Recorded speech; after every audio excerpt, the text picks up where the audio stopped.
really successful in terms of watching where the growth is in the world and identifying the companies that are, solving important problems.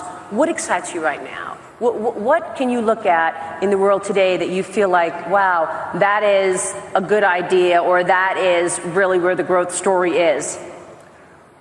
I'm always nervous about being excited about things, because that always feels too irrationally exuberant and too emotional. And like 1999. Yeah, so I went through 99, so a lot of people were very excited, and that was dangerous. But if you ask what are the things where there's, what's very charismatic and that people are not paying enough attention to, I think there are these pockets in biotech that I find like that.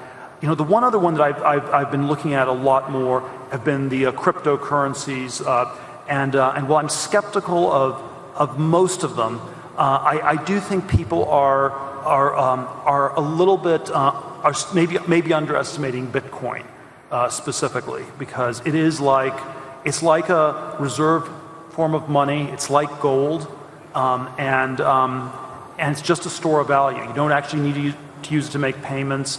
And it's been, there's about $70 billion worth of Bitcoin in the world. There's 9 trillion worth of gold. And if Bitcoin ends up being the cyber equivalent of gold, it has a great potential left. So it's a very different kind of thing from what people in Silicon Valley normally focus on. Companies, not algorithms or protocols. But this may be one exception that's very underestimated. Well, people question it, and I know there's been so much debate about Bitcoin, but they question it because what is it based on? I mean, you see that the dollar is based on, the trust of the Treasury, the trust of the U.S. government. What is Bitcoin based on? Well, the argument it's based on the security of the math, which tells you that it can never be diluted by a government. It can't be hacked. And it's a form of money that's absolutely that's secure in an absolute way. Of course, you could ask the same questions about gold. That's why I used the gold analogy. You could say, what is gold based on? Why is gold valuable? Well, it's a tangible asset, though, gold. It's a tangible asset, but it's also hard to mine.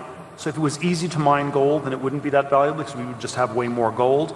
So Bitcoin is also, it's mineable like gold. It's hard to mine. It's actually harder to mine than gold. And so in that sense, it's more constrained.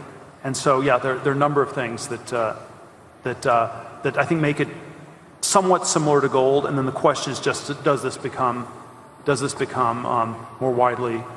And it's anonymous, right? I mean, that's one of the beauties of it. You can be anonymous using Bitcoin. Yeah, it's half anonymous, half not. So it's again this intermediate thing. There's a question whether that's right or not, but it's a bearer instrument. So if you have the Bitcoin, if you know the key, you can go anywhere. Most of the time, most securities are registered, not bearer security. So it's a very unusual kind of a security.